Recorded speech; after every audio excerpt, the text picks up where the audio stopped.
Nah, saya coba ingin sharing sama teman-teman semua ada sebuah bagaimana sih strategi bisnis di era digital saat ini ya. Jadi izinkan kurang lebih setengah jam ke depan saya ingin sharing sebuah proyek ini, di mana proyek ini saya yakin teman-teman sudah ada yang mengenal proyek ini atau bahkan sudah berkecimpung ya di aset digital. Nah, the world is change ya. Saya yakin sekali bahwa dunia itu sudah berubah, dan perubahan dunia itu kita boleh lihat di sini teman-teman bahwa kita mengalami 4 fase perubahan era ya. Dari sebagian kita mungkin tidak mengalami, tapi ada juga yang maaf mungkin usianya di atas 50 tahun pernah melewati fase-fase ini atau pernah melewati tahapan-tahapan ini. Yang pertama ada era agraris, di mana era agraris ini ya tren bisnisnya yaitu pertanian, ya peternakan dan barang tambang. Ya, ini di awal di abad 17 18 ya. Kemudian era industri ya, di mana sudah mengenal mesin uap, ya sudah ada pabrik dan lain sebagainya. Tren bisnisnya itu industri mesin uap dan manufacturing atau produksi massal. Yang ketiga era informasi. Ya, era informasi itu identik dengan internet, dengan website, kemudian dengan bisnis online. Dan yang sekarang itu namanya industri 4.0 atau dikenal dengan industri 4.0, di mana penggabungan antara teknologi cyber atau teknologi internet dengan teknologi otomatisasi, jadi serba otomatis. Ya, salah satu contohnya teller di bank ya. Kalau dulu kita mau ngeprint buku tabungan ya kita harus antri. Kalau sekarang nggak perlu, semua udah digantikan oleh mesin ya atau dengan robot. Termasuk juga di pabrik-pabrik, bahkan beberapa hotel di Jakarta resepsionisnya udah robot semua. Jadi artinya ini adalah era di mana tenaga manusia itu sudah cukup berkurang ya, digunakan atau dipekerjakan, digantikan dengan tenaga robot ya, atau tenaga cyber ya. Nah, ini ada sedikit quote teman-teman. Salah satu kunci untuk menciptakan kekayaan adalah temukan kemana tren mengarah dan bergegaslah ke sana lebih dulu. Jadi kalau Anda ingin tahu orang-orang kaya itu rata-rata mereka tahu arah tren itu kemana dan mereka pergi lebih dulu gitu. Nah, termasuk industri yang ingin saya sampaikan malam hari ini.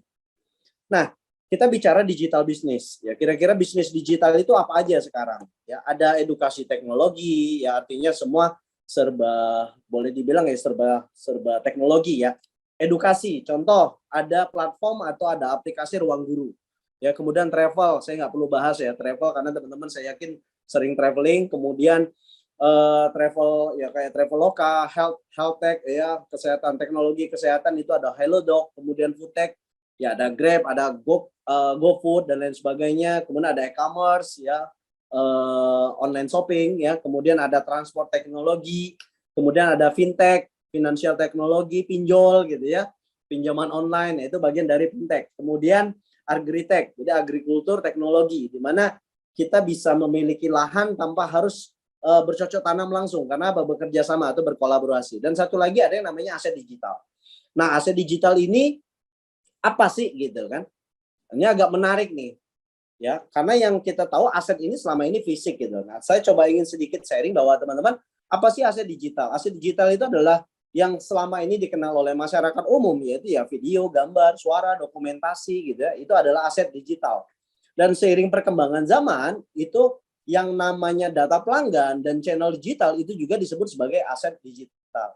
Mungkin Bang Sobran atau Mas Habib ya, atau di sini saya lihat, saya baca satu-satu, mungkin ada Mbak Dian pernah dapetin SMS ya, kemudian Bang Herman mungkin pernah dapetin SMS nawarin kartu kredit gitu ya, nawarin asuransi gitu kan. Dari mana mereka tahu data dari kita gitu loh. Nah, itu disebut dengan asetnya digital ya, data pelanggan adalah aset digital. Nah, aset itu sendiri teman-teman, itu harta yang bisa dikonversikan dalam nilai rupiah atau nilai tunai.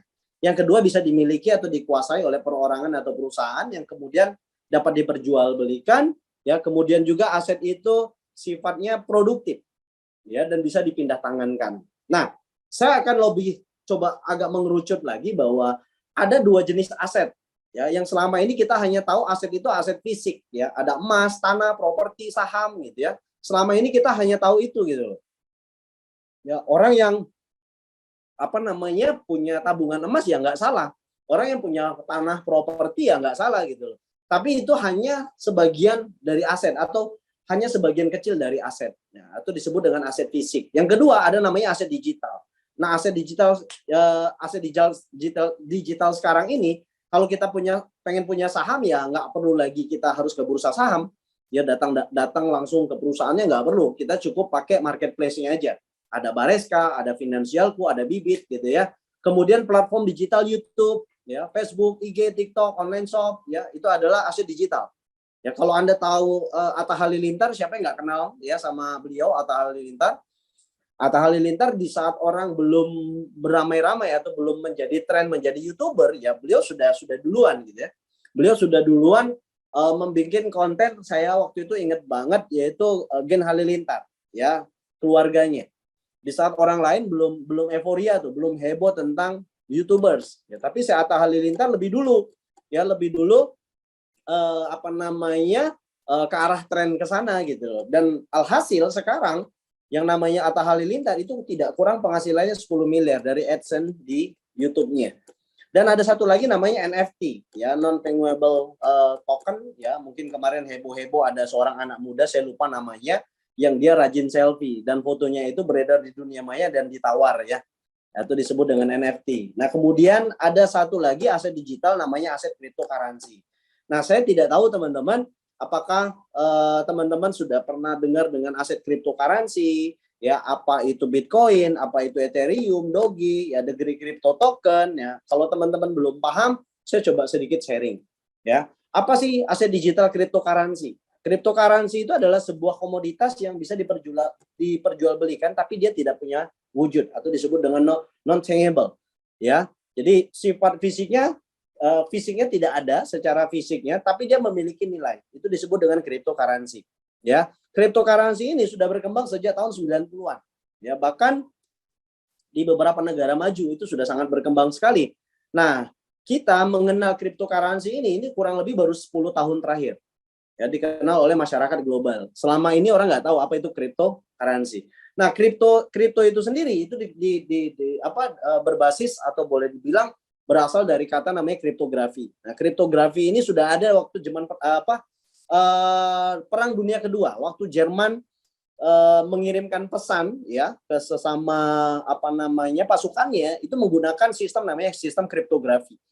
Dan kriptografi ini dikenal dengan kode Morse, ya, kode-kode yang harus dipecahkan dan itu tidak bisa pihak musuh yang baca, ya, dan itu sudah dipakai oleh Jerman waktu Perang Dunia Kedua. Nah, kemudian cryptocurrency sendiri memiliki fungsi untuk pembayaran di beberapa dunia. Kalau Anda lihat di bawah ini ada ATM-nya Bitcoin gitu ya. ATM-nya cryptocurrency. Jadi beberapa dunia itu sudah bisa menjadi nilai tukar. Ya, di Indonesia saja mungkin butuh beberapa tahun ke depan baru bisa menjadi nilai tukar, ya. Kemudian cryptocurrency sendiri menggunakan sistem namanya blockchain. Nah, ini yang menarik, teknologi blockchain, teknologi buku besar, ya, teknologi untuk menyimpan data yang berbasis kriptografi. Artinya tidak gampang untuk di-hacker, ya, tidak gampang untuk dipecahkan. Karena memang yang namanya blockchain, ya, dia buku untuk mencatat semua transaksi yang ada.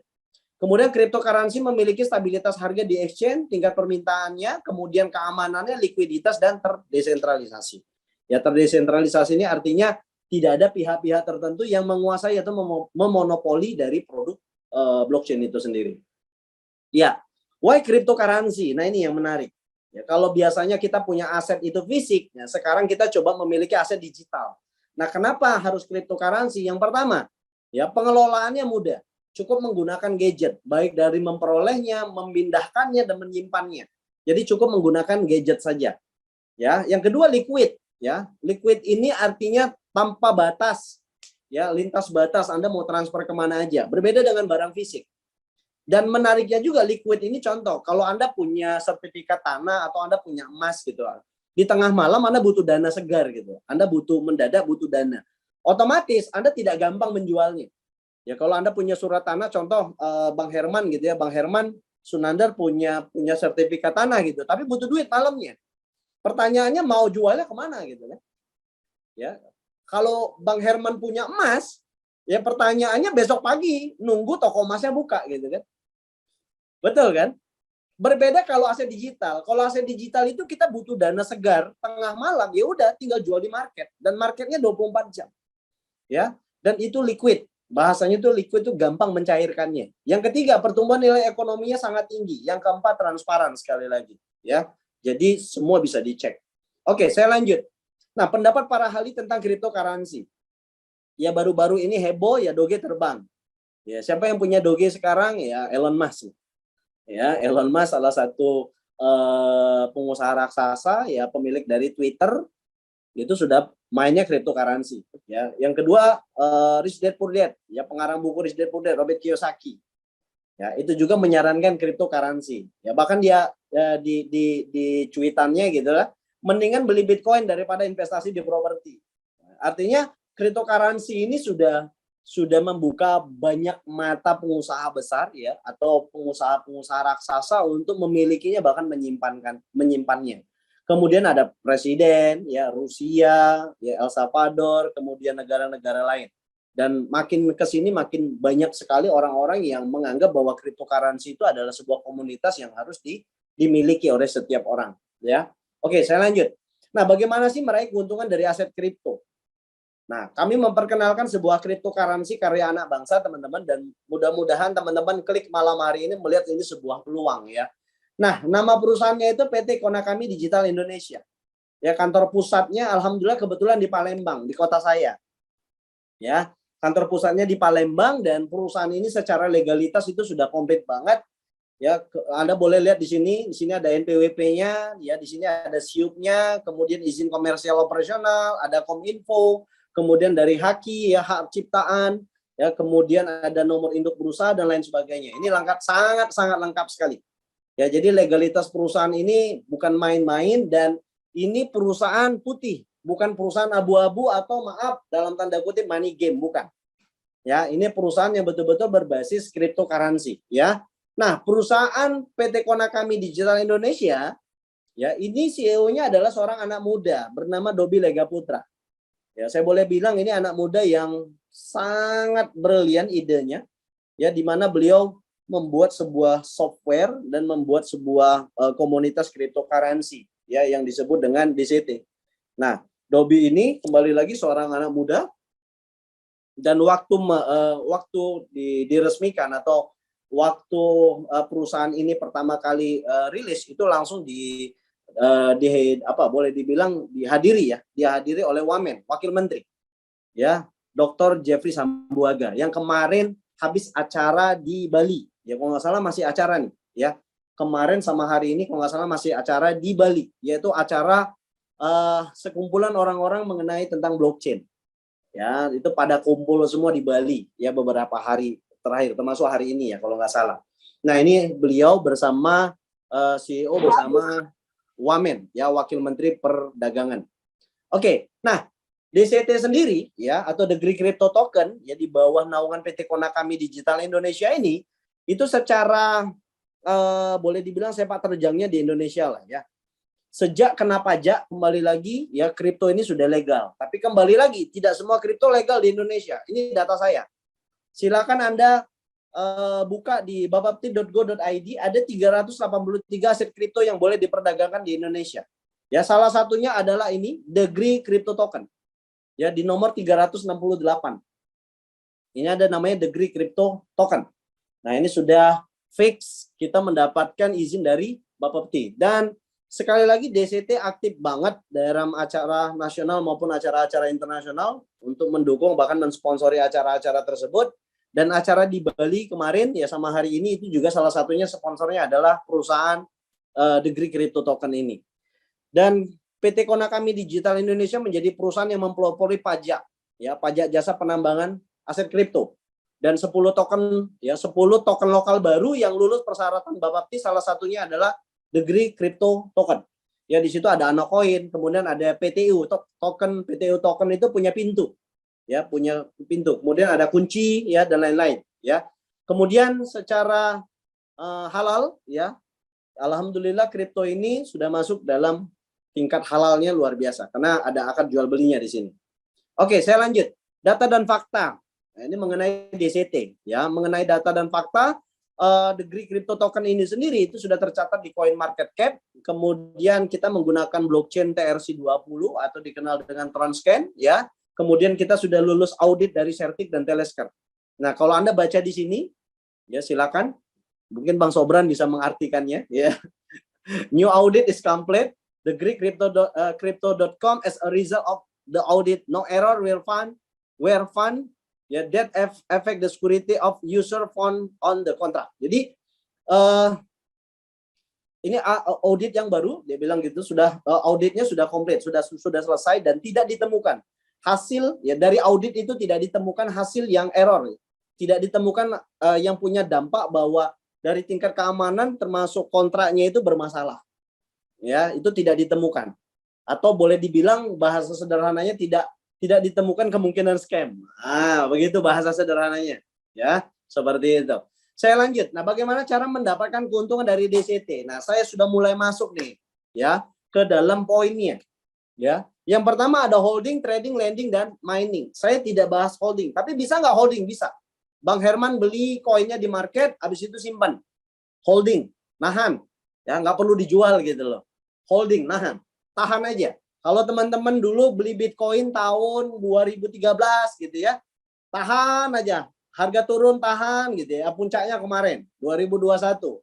Satu Bitcoin harganya 940 juta gitu ya. Ya, saya tahu Bitcoin tahun 2009. Bang Sobran, saya tahu Bitcoin itu dari 2009. Ya sama, karena kurang informasi dan tidak mau mencari tahu. Dulu saya tahu harga Bitcoin itu dari 20 perak. Ya, 20 perak saya tahunya. Cuman ya kembali lagi, karena tidak mau tahu dan tidak mau mencari tahu, ya kita nggak jadi apa-apa gitu. Cuman hanya penonton saja gitu kan. Tapi orang-orang yang dulu mengambil peluang itu tuh luar biasa. Kaya raya. Teman saya di Jakarta kaya raya. Bahkan asetnya udah puluhan bahkan ratusan miliar. Dan itu luar biasa. Itu sistem holding. Jadi beli nahan aja. Ya, beli tahan. Karena apa? Sekali lagi kripto itu bukan seperti forex. Kalau forex berlaku dua arah. Kalau kripto itu berlaku satu arah. Ya, simpen aja. Koinnya nggak hilang, cuman value-nya, nilainya yang turun. Tapi kalau trading forex, teman-teman salah masuk market atau salah mengeksekusi baik buy atau sell, ya Anda siap-siap jadi siap-siap modal Anda hilang atau dikenal dengan margin call. Ya, kalau di yang namanya kripto tidak ada seperti itu. Yang kedua trading, boleh ngambil ujung lah kalau bahasa Palembang ya. Ngambil selisih. Ya, beli pagi kalau harganya turun, siang harganya naik jual. Boleh. Boleh, ya, boleh. Kita ngambil ujung aja, ya. Kemudian yang ketiga lending. Biasanya lending ini kita memanfaatkan platform pihak ketiga, dan yang keempat mining. Ini yang saya coba sharing sama teman-teman. Di mana mining ini Anda nggak perlu pinter trading, ya. Anda nggak perlu punya skill trading, tapi Anda bisa mendapatkan hasil miningnya, hasil nambangnya. Ya, jadi kita ngehold juga. Tapi dari koin yang kita hold itu menghasilkan koin-koin baru. Nah, itu disebut dengan mining ya. Kurang lebih seperti itu. Nah, miningnya kita memakai konsep POS. POS ini proof of stake ya, yang kita adopsi dari Ethereum. Ya, nanti saya jelasin. Ya, disebut dengan staking. Jadi proof of stake ini adalah konsep dalam menambang. Ini apa bedanya? Ada yang bilang gini, "Bang, apa bedanya nambang kripto itu menggunakan VGA atau rig?" Ya, kalau VGA atau rig kembali lagi, Anda butuh listrik, Anda butuh ruangan AC, ya, Anda butuh tempat yang memadai gitu. Kalau mati lampu kayak di Liwa kan sering mati lampu tuh sama tulang bawang gitu kan. Ini bahaya gitu loh. Ya kan, Anda harus siapin genset. Kalau tempat Anda mati lampu, otomatis VGA-nya mati dan tidak bisa nambang. Tapi berbeda dengan POS, proof of stake ini. Ya, kalau pakai alat namanya POW, proof of work, pakai alat hardware, ya, pakai alat yang ada bentuknya gitu, gede gitu atau kecil. Kalau ini POS, pakai yang namanya software saja. Nah, software yang Anda download, ya, dan di situ lebih sederhana. Kenapa? Kembali lagi, Anda mau mati lampu, Anda nggak ada kuota, Anda memang internetnya nggak ada, ya udah, karena konsepnya ini adalah POS, dia per periode akan terus menghasilkan secara otomatis, walaupun mati lampu. Bahasa kasarnya begitu. Nah, jadi aset kripto yang POS ini, jadi kita nambang modalnya koin gitu, menggunakan alat. Ya, kita sewa alatnya, nambangnya di blockchain, pakai alat namanya DCT miner, per periode kita dapat namanya block reward. Apa sih block reward? Ya, block reward itu adalah bentuk insentif dari hasil kita nambang. Ya, itu bentuk insentifnya, bahasanya gitu. Bonusnya ya, bonus nambangnya. Nah, saya coba ingin lebih detail lagi sama teman-teman. Apa sih ya Degree Crypto Token ini? Ya, Degree Crypto Token ini adalah sebuah token yang supply-nya terbatas. Ada yang nanya gini, Bang, apa bedanya token sama koin? Ya gitu kan. Kalau koin dia udah punya blockchain sendiri. Tapi kalau token dia biasanya masih nginduk dengan salah satu blockchain. Ya, dia belum punya blockchain sendiri. Nah, makanya disebut dengan token. Tapi kalau koin dia udah punya blockchain sendiri. Nah, supply kita terbatas. Kenapa Bitcoin harganya mahal, Bang Herman? Ya, kenapa harga Bitcoin mahal? Karena ya supply-nya itu terbatas, cuman 21 juta. Ya, beda sama emas di Freeport. Kalau emas di Freeport masih banyak. Ya kan? Tapi kalau Bitcoin jumlahnya itu terbatas. Karena terbatas itulah ada supply, ada demand. Ada supply stok barang, ya kan? Ada permintaan demand-nya gitu loh, supply demand. Jadi kalau Bitcoin itu kenapa harga hari ini mahal? Karena semakin ke sini makin ke sini stoknya Bitcoin yang ada di blockchain itu terbatas. Tapi permintaannya banyak, ya sama aja kayak kita jualan cabai rawit lah, ya kan? Bang Herman butuh cabai rawit, tapi barangnya langka. Bang Sobran yang jual gitu ya, otomatis harga naik. Ya, jadi nggak, ya murni yang namanya kripto itu pasti supply demand. Nah, saya lanjut, DCT ini sendiri atau Degree Crypto Token ini supply-nya terbatas, cuma 7 juta. Sirkulasi pertama itu yang sudah beredar 300.000. Ya, jadi 300.000 itu sudah beredar, sudah di market lah bahasanya gitu. Nah, yang masih ada di blockchain, yang masih ada di perut internet yang bernama blockchain ini, yang harus kita pecahin sama-sama, kodenya mau kita tambang ini, itu masih ada supply-nya 6,7 juta. Nah, itulah yang mau kita tambang. Ya, bersama-sama gitu loh. Dengan menggunakan blockchain teknologi TRC20. Nah, teman-teman, DCT ini sendiri mengadopsi 3 sistem teknologi aset kripto. Yang pertama Bitcoin. Nah, Bitcoin ini ada program namanya helping program. Ya, kalau Anda lihat Bitcoin tahun 2021, Bang Herman, wah itu gila harganya. Oke ya, barangnya langka. Barangnya langka, tapi permintaannya banyak. Ya, otomatis harganya tinggi, betul ya. Ya, nah ini yang dahsyat gitu. Nah, Bitcoin itu polanya per 4 tahun helpingnya. Ya, per 4 tahun. 50% hilang gitu. 50% langka tuh produk. Makanya harganya mahal. Diperkirakan tahun 2024-2025, Bitcoin mengalami helping lagi. Dan harganya itu diprediksi bisa satu Bitcoinnya harganya kurang lebih 2,1 miliar. Ya, satu Bitcoinnya, gitu ya, satu Bitcoin. Karena apa? Barangnya langka. Dan kelangkaan itu per 4 tahun sekali kalau di Bitcoin. Nah, karena Bitcoin ini sudah teruji dengan program helpingnya, makanya DCT pun belajar dari Bitcoin. Di DCT helpingnya itu per 2 tahun. Ya, per 2 tahun barangnya langka. Per 2 tahun nambangnya lagi langka gitu. Nambang itu agak sedikit susah gitu loh. Ya itu tadi kemungkinan karena barangnya langka, permintaannya banyak, diprediksi harga naik. Nah, yang kedua, ada program yang namanya dari Ethereum, yaitu tadi POS, Proof of Stake. Saya udah jelasin tadi di slide sebelumnya bahwa ini mengalahkan, bukan dimalahkan ya, menekan biaya kos ketika kita menggunakan alat PGA. Makanya kita menggunakan polanya Ethereum yaitu POS, Proof of Stake. Jadi cukup menggunakan perangkat lunak saja atau software. Nah, yang ketiga, kita mengadopsi sistem polanya BNB, Binance. Ya, Binance ini burning. Nah, burning. Jadi umpamakan BNB itu ada 10.000 koin di market. Nah, itu diborong semua. Dibeli semua, dibakar. Supaya apa? Ya kan? Supaya harga tetap bagus, ya kan, dan koin pun makin stabil. Nah, 3 konsep inilah yang dimiliki oleh jawara-jawara dari koin atau cryptocurrency, dan itu diadopsi menjadi satu boleh dibilang satu program lah, satu program di DCT ini. Seperti itu, teman-teman. Saya lanjut. Nah, ini perjalanan dari Degree Crypto Token.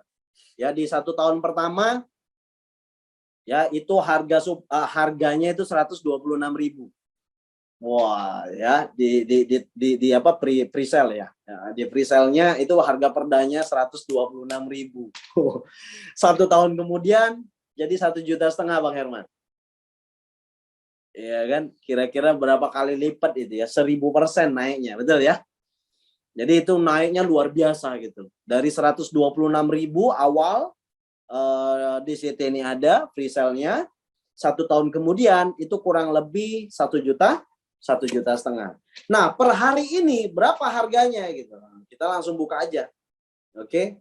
Per hari ini itu kalau Anda buka di Digital Exchange per harga hari ini, oke, nah itu.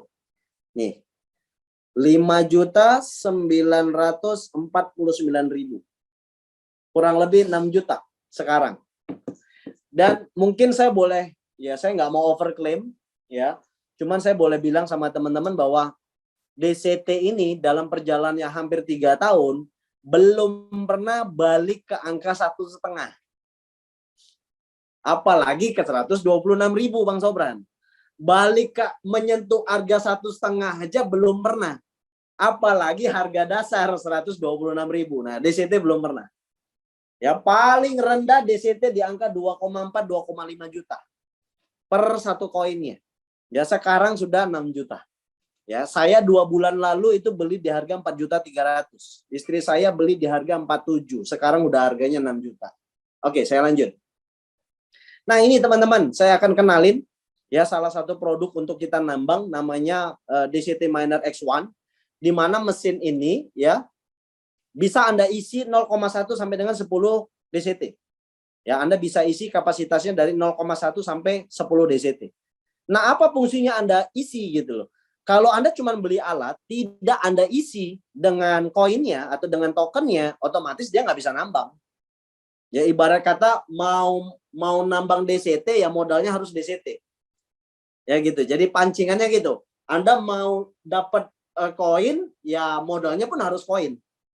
Jadi Anda beli alat, oke, alatnya itu disebut dengan DCT Miner X1, dan alat itu bisa Anda isi dari 0,1 sampai dengan 10 koin. Maksimal loading, Bang Herman, Bang Sobran, ya Mas Habib, maksimal loading itu per 8 hari. Per 8 hari keluar hasil nambangnya. Hasilnya.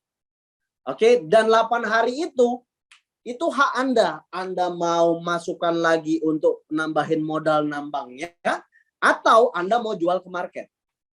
Ya, dan marketnya sudah ada 24 jam ready. Dan maksimal loading alat ini itu 90 hari atau 3 bulan. Jadi 3 bulan mesin ini bekerja. Per 8 hari ngasilin. Ya, jadi per 3 bulan maksimal kerjanya, tapi per 8 hari dia ngasilin. Nah, ini yang menariknya gitu ya. Dan harganya cukup murah. Kurang lebih 1.665.000, atau kurang lebih sederhananya gini, per bulannya itu sewanya 500.000 lah kurang lebih. Ya, per bulannya gitu. Nah, ini yang menarik ya. Nah, ingat tadi per 8 hari teman-teman kita dapat namanya block reward. Ya, Bang Sobran, Bang Habib, Bang Ilham dan teman-teman semua yang nggak bisa saya sebutin satu-satu karena videonya dimatiin semua nih kayaknya. Saya fokus sama yang menyalakan video aja. Ya. Nah, per 8 hari kita dapatnya itu 3,75% dari modal koin yang kita punya. Paham ya? Dari kita punya koin berapa? Nah, pokoknya 3,75% dari koin yang kita punya. Bang, kalau nggak punya koin, ya apa mau dikaliin? Nah, ya kan gitu. Kalau nggak punya koin, apa yang mau dikaliin gitu loh? Nggak ada gitu loh. Nah, tapi minimal 0,1 koin udah bisa nambang. Ya. Nah, kemudian stage pertama itu 3,75%. Artinya apa? 2 tahun. 2 dikali 365 hari. Kalau Anda lihat di sini. Berapa lama kita dapetin 3,75%? Yaitu 2 tahun. Dan akan berakhir April 2023. April 2023. Ya kita aja yang terlambat tahunya tentang DCT kan. Ternyata DCT ini udah running. Ya, udah running, kitanya aja masih sibuk main robot gitu kan. Masih sibuk main yang halu-halu gitu ya. Ya, teman-teman yang dari awal sudah nambang itu nikmatin 3,75% sampai bulan April 2023. Setelah itu turun menjadi 3%. Bang, kok turun? Kecil dong. Nah, itu kalau Anda nggak nyimak. Kalau Anda nyimak tadi yang saya bilang, Bitcoin itu helpingnya per 4 tahun. Betul? Kalau di DCT, helpingnya per 2 tahun. Makanya makin kecil presentasinya. Karena apa? Barangnya makin langka. Otomatis kalau barang langka, permintaan banyak, walaupun 3%, tapi diperkirakan harga nggak mungkin 6 juta. Ya, diperkirakan harga Bang Sobran itu bisa 15 sampai 18 juta. Bahkan perhitungan kita secara matematis, ya hitungan saya sama Mas Awal dan kawan-kawan, diprediksi tahun 2023, ya mudah-mudahan itu harga satu dari DCT ini itu menyentuh minimal 26 juta. Satu koinnya. Yo, ngeri nih. Ya, mudah-mudahan nggak tertarik. Kalau tertarik nanti kayo galo. Nggak, bercanda ya.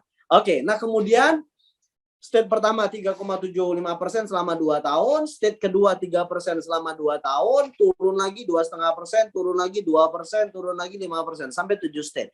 Artinya apa?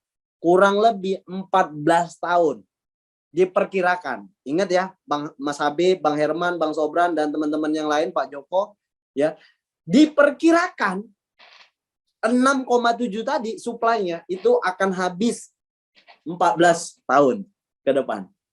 Itu kalau habis, ya kan itu hanya perkiraan.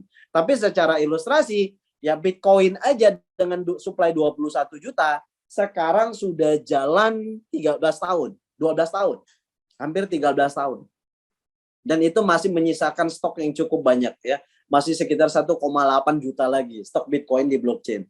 Dan itu logaritmanya makin susah untuk mendapatkannya. Karena apa? Ya itu tadi block rewardnya makin kecil, makin kecil, makin kecil, dan barang makin langka. Ya, ketika barang langka, harganya gila. Ya, betul begitu Pak Joko ya. Ya, saya lanjut. Nah, ini estimasinya teman-teman, kurang lebih hitungannya. Ya, hitungannya kurang lebih seperti ini. Jadi apa namanya? 10 DCT, ya, 10 DCT itu 10 koinnya atau 10 tokennya. Kalau sekarang di harga 6 juta lah ya. Jangan 6 juta 100 ya, karena 6 juta 100 ini estimasi kemarin tanggal, kalau Anda boleh lihat di tulisan saya yang di bawah itu 25 Oktober 2022. Itu harga 6,1. Setelah itu naik 6,2, turun ke 6 juta, turun 59. Nah, sekarang stabil di angka 6 juta, 6 juta 50 ya, stabilnya di angka itu. Nah, contoh, kalau Bang Herman punya duit pengen beli 10 koin, berarti 10 koin dikaliin harga pasaran. Ya, jangan beli koinnya sama Bang Ilham, karena Bang Ilham nggak jual koin. Ya, ingat, kembali lagi, karena kita bukan BO nih, bukan money game. Jadi belinya nggak lewat upline, nggak lewat sponsor, karena nggak ada istilah upline sponsor di sini. Istilahnya kita sama-sama penambang. Ya, sama-sama penambang nih kita. Jadi kita beli koinnya di mana? Di market. Marketnya apa? Digital exchange. Sementara masih digital exchange. Beli beli koinnya di sana gitu, di market. Ya, bisa Anda tawar atau Anda ingin beli instan. Di situ kan ada yang jual, ada yang beli. Ya, tinggal Anda lihat aja penawaran yang mana. Contoh, Anda Bang Herman beli 6 juta satu koinnya. Nah, Abang pengen beli 10, pengen penuhin satu mesin itu. Berarti 10 kali 6, berarti 60 juta tambah sewa alat. 1.665.000 per 3 bulan. 1.665.000. Jadi modalnya 60 juta tambah 1.665, totalnya 61.665.000 per 8 hari. Nah, per 8 hari kan Bang Herman punya 10 koin. 10 koin itu yang dikalikan 3,75%. Habis itu ketemu dikurangin lagi pajak, karena kita kan bayar pajak nih. Ya kan, bayar pajak. Jadi dikurangin pajak sama admin 11,1%. Ketemulah fix di angka ini 0,33. Ini fix. Ingat ya, 10 koin dikali 3,75% per 8 hari kita dapat gitu ya. Per 8 harinya kita dapat. Nah, ini per 8 harinya. Menghasilkan kurang lebih 0,33 DCT. Ingat, reward tokennya fix. Yang tidak fix rupiahnya. Karena apa? Ketika kita nambang hasilnya koin, dan koin ini kita jual di market, otomatis ngikutin harga jual di market saat itu. Kalau harganya sama 6 juta, Waktu kita beli 6 juta, per 8 hari kita jual harga masih sama 6 juta, ya berarti Bang Herman itu dapatnya kurang lebih 1,980 sampai dengan 2.100.000. Kurang lebih. Per 8 hari loh ya. Per 8 hari. 1 bulannya kurang lebih 6 sampai 7 juta, 3 bulannya 22 juta, 6 bulannya 40-an juta, 12 bulan 88 juta. Bang, kapan balik modalnya? Kalau tidak ada kenaikan harga, estimasi antara 8 sampai 10 bulan. Ya, 8 sampai 10 bulan balik modal. Tapi nggak perlu dipikirin balik modal sebenarnya. Kenapa? Kan koin Anda utuh. Koinnya utuh, tetap ada di mesin itu gitu. Anda nikmatin untung aja per 8 hari. Saya kasih ilustrasi begini. Contoh Pak Joko. Pak Joko, Pak saya nawarin sebuah lahan. Nah, atau sebuah kandang. Paham ya? Kandang ini saya sewahin. Pak Joko, mau nggak sewa kandang dari saya? Ibarat gitu. Nah, kandang ini Pak, Bapak bisa beli ayam. Diisi ayam. Ayamnya beli ke market Pak, beli ke pasar. Entah pasar Banjarbaru kah? Ya pasar Kalimantan Banjarmasin kah? Pokoknya beli ayam gitu. Nah, ayamnya Pak Joko dapat. Bapak masukin ayamnya ke dalam kandang. Per 8 hari, ayam ini bertelur, Pak. Telurnya itu yang Pak Joko jual, bukan ayamnya. Tapi telurnya. Nah, pertanyaannya gini, Mas, berapa harga telur? Ya tergantung harga pasaran waktu Bapak mau jual telurnya. Ayamnya masih utuh nggak? Ya masih utuh. Toh yang dijual telurnya. Kan begitu. Jadi ingat, konsep menambang tuh seperti itu. Anda sewa kandang, Anda beli ayam, ayamnya Anda masukin ke dalam kandang, dan per 8 hari ayamnya ini bertelur. Nah, telurnya itu Anda jual. Beternak. Iya, betul. Ya.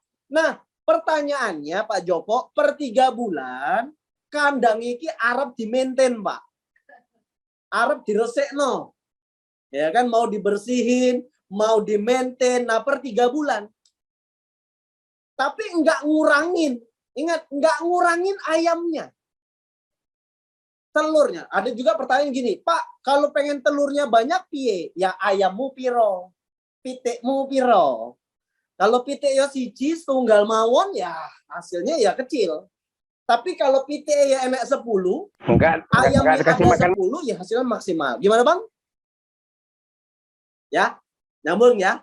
Sampai sini mungkin teman-teman bisa dipahami. Jadi konsepnya sangat sederhana sekali konsep menambang ini. Nah, di sini kalau kita maksimal punya 10 koin. Tapi ada yang nanya gini, Bang Ade, nggak semua orang punya kemampuan beli 10 koin. Jelas, saya percaya. Ya, karena ekonomi kita berbeda-beda. Nah, saya tawarin yang kecil. Modalnya 4 koin. Bisa nggak? Ya bisa. Toh mesin ini bisa diisi dari 0,1 koin sampai dengan 10 koin. Mau diisi 4 koin boleh nggak? Boleh. Gimana ngitungnya? 4 dikali 6 juta. Kurang lebih 24 juta. Ditambah sewa alat 1665. Jadi 25.665.000. Per 8 hari, karena Bang Herman tadi punya 4 ayam dalam satu kandang, itu telurnya cuma 0,13. Telurnya tadi. Kalau 10, telurnya 0,33. Beda ya. Karena punya 4, telurnya cuman ini. Nah, telurnya ini dijual di pasar. Ya kurang lebih harganya 700 sampai 900.000. 1 bulan berapa? 2 jutaan. 3 bulan berapa? 8 jutaan. 6 bulan berapa? 17 jutaan. Setahun berapa? 34 juta.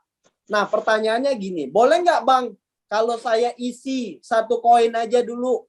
Atau 2 koin, tapi dalam perjalanan nanti saya nambah. Boleh. Yang penting kandangnya itu maksimal Pak Joko isinya 10, Pak. Nggak bisa diisi rusak lebih dari itu. Gimana? Asal jangan kandangnya rusak. Nah, insya Allah kandangnya nggak rusak.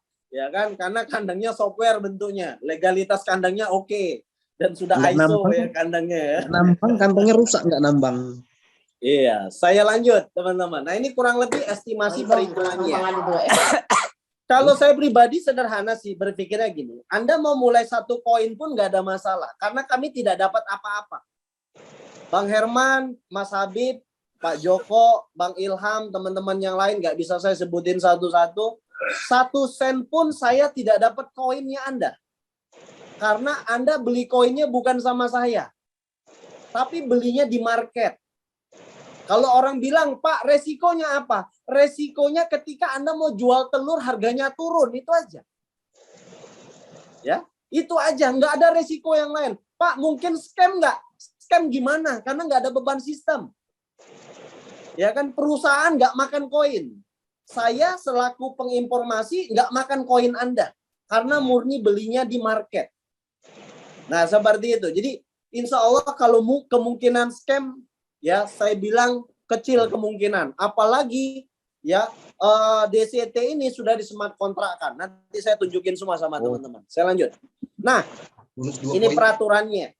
Jadi peraturannya kalau teman-teman punya 10 koin, Pak boleh nggak modalnya ditarik? Boleh. 6 koinnya. 4 koinnya jangan ditarik. Karena apa? Dikunci secara otomatis. By system. Ya, jadi dikunci secara otomatis by system. Jadi insya Allah di sini untuk kita untuk long term, jangka panjang. Karena apa? Menghindari orang-orang yang ngepam harga, menghindari investor-investor yang menghancurkan harga. Makanya di lock 4 koinnya. Dan ingat, walaupun di lock 4 koin ini akan terus menghasilkan koin ya dari hasil nambangnya. Seperti itu. Kemudian, nah ini aturan penting. Per 3 bulan kita wajib memperpanjang alat kalau mau terus nambang.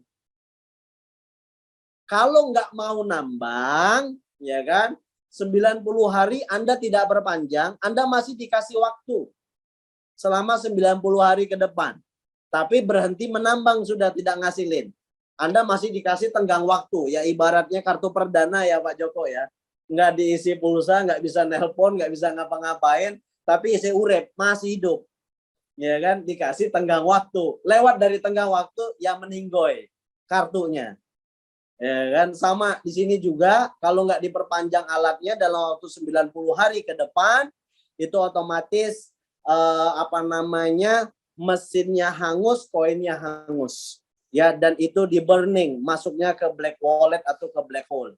Oke, saya lanjut.